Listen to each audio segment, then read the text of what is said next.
Passaria en el tercer punt, si vos pareix bé, que era un dels motius centrals d'aquesta convocatòria, i era mirar de promoure a Mallorca /Balears el Dia Mundial del Llibre Infantil i Juvenil, que és el 2 d'abril, aniversari del naixement d'en Andersen.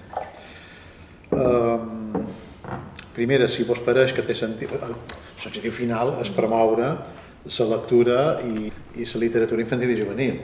El dia és una manera de posar la llum pública o de centrar l'atenció de tothom en la importància d'aquest àmbit lector. IBI Catalunya diu que aquest dia, o més ben dit, quan se va crear l'any, m'has dit 67, me pareix que és, el motiu era un dia per inspirar l'amor pels llibres en infants i joves. Inspirar amor en la lectura. Inspirar amor en el llibre, a infants i joves. Home, com a motivació me pareix extraordinàriament important i vos convidaria a dir com que faríeu el proper 2 d'abril perquè aquest dia tingui una importància i una rellevància social i popular aquí a Mallorca, a les Balears. A veure, jo faig tallers d'escriptura creativa, òbviament, i clubs de lectura. Això són activitats que per festivitats com aquesta crec que poden ser potents, però una cosa que ja fa temps que penso també per fer segons quins espais és la possibilitat de fer lectura en veu alta encadenada. Que maco. O sigui, a lo millor les rondalles mateixes, que dialogui amb obres contemporànies a un altre lloc, no? I que els infants sabin que hi haurà lectura en veu alta de tal hora a tal hora, o potser tot el dia, en funció de qui s'apunti, i que hi hagi una narració constant. Maco. Vinga, aquesta l'anotam, i m'agrada la idea de diàleg i participació. La doble idea em pareix molt bona. Si teniu qualque idea més. Bueno, jo havia apuntat que indiscutiblement quina oportunitat que ve, que seria fantàstic poder celebrar aquest dia. I accions, jo crec que n'hi ha tantíssimes com creativitat puguem posar en marxa. Això m'encanta, aquestes lectures encadenades, això contes a llocs emblemàtics també, això pot ser molt xulo.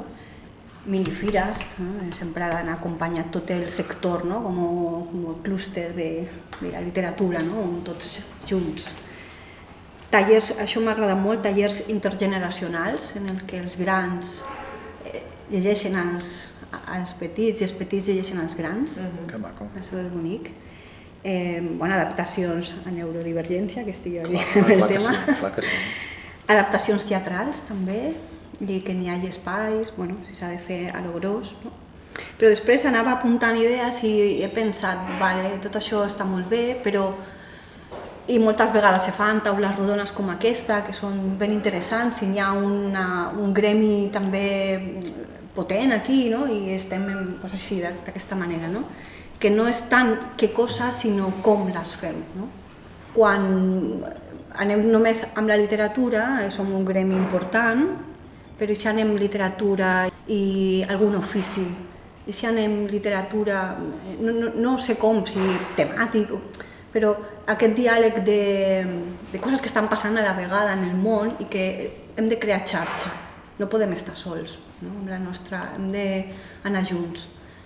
Me sembla un camí a explorar, aquests diàlegs, també disciplines, òbviament, d'art i música i totes les típiques, però altres àmbits que a vegades no participen.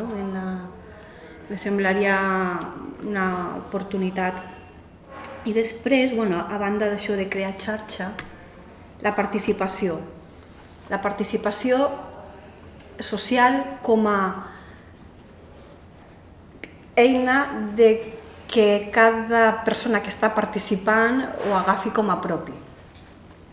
Això implica una construcció, implica un poquet de temps, implica mimo i tinc experiències molt petites, molt minúscules, però que han estat meravelloses i són el que quasi més m'ha agradat del que he fet jo en la vida, i són aquests processos participatius, per exemple, de creació d'àlbum il·lustrat participatiu.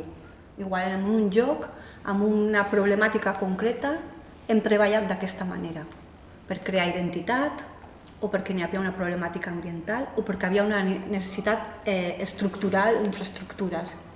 I, per exemple, m'ha après a cooperant, fent això, per exemple, Caterina del Riu, li vaig convidar altruistament a fusionar una llegenda d'aquí i una africana. Nins d'aquí estaven treballant en un àlbum i ens vam anar també a una comunitat d'Àfrica. Aquestes comunitats van entrar en contacte. Això va ser una llavor per a tots aquests nins que anaven al mercat de l'Aró i de Santa Maria i tot a vendre el llibre per 10 euros i en un mes i mig teníem 5.000 euros de venda del llibre, perquè ells eren els ambaixadors, les famílies eren ambaixadores, s'havien implicat.